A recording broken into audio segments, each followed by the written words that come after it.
Hello दोस्तों, कैसे हैं आप। आनंद एस के चैनल में आपका एक बार फिर से स्वागत है, अभिनंदन है। दोस्तों, आज हम लोग बात करने वाले हैं एक ऐसी चीज के बारे में जिसे अगर भगवान से मांग लिया जाए तो भगवान घर में दुखों का भंडार कर देते हैं, साथ ही खुद ही आपकी तरक्की में बाधा उत्पन्न कर देते हैं। दोस्तों, मांगने की प्रवृत्ति हर व्यक्ति में होती है।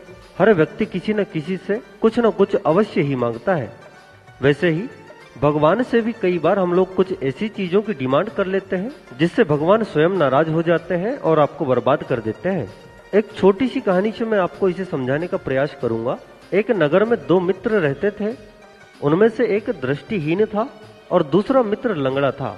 क्योंकि देखने में असमर्थ था एक, और दूसरा चलने फिरने में लाचार था। इसी वजह से दोनों एक दूसरे की सहायता से नगर में घूम घूम कर भिक्षा मांगा करते थे और इसी तरह से दोनों का गुजारा चल जाता था। कहने को तो दोनों के बीच बहुत गहरी मित्रता थी, पर कभी कभार उनमें विवाद भी हो जाता है। वो कहते हैं ना, रिश्ते चाहे कितने भी अच्छे हों, कभी न कभी खटास जरूर उत्पन्न हो जाती है। हालांकि दोनों को ही एक दूसरे की जरूरत थी, इसी वजह से वे जल्द ही अपना विवाद सुलझा लेते थे और आपस में सुलह भी कर लेते थे। मगर एक दिन दोनों के बीच किसी बात पर विवाद इतना बढ़ गया कि नौबत हाथापाई तक पहुंच गई। दोनों एक दूसरे के हाथों से पिटकर असहाय अवस्था में इधर उधर पड़े हुए थे। उनकी दशा देखकर परमात्मा को बड़ी पीड़ा हुई। परमात्मा ने सोचा कि यदि दृष्टिहीन को आंखें और लंगड़े व्यक्ति को पैर दे दिए जाए तो ये दोनों ही सुखी हो जाएंगे। यह सोचकर परमात्मा पहले दृष्टिहीन के समक्ष प्रकट हुए। उन्हें लगता था कि वह उनसे अपने लिए आंखें ही मांगेगा, किंतु जैसे ही परमात्मा ने उनसे पूछा, वत्स कोई वर मांगो, उस दृष्टिहीन ने तुरंत ही कहा, हे ईश्वर, मैं अपने लंगड़े साथी से बड़ा परेशान हूँ, उसे भी दृष्टिहीन कर दो। यह सुनकर परमात्मा स्वयं ही आश्चर्यचकित हो पड़े। इसके पश्चात वे लंगड़े व्यक्ति के पास पहुंचे।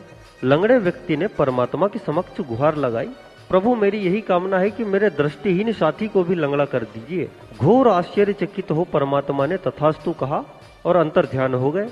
इसी तरह दृष्टिहीन व्यक्ति लंगड़ा भी हो गया और लंगड़ा व्यक्ति दृष्टिहीन हो गया। दोनों पहले ही दुखी थे, एक दूसरे के लिए दुख मांगा तो और भी दुखी हो गए।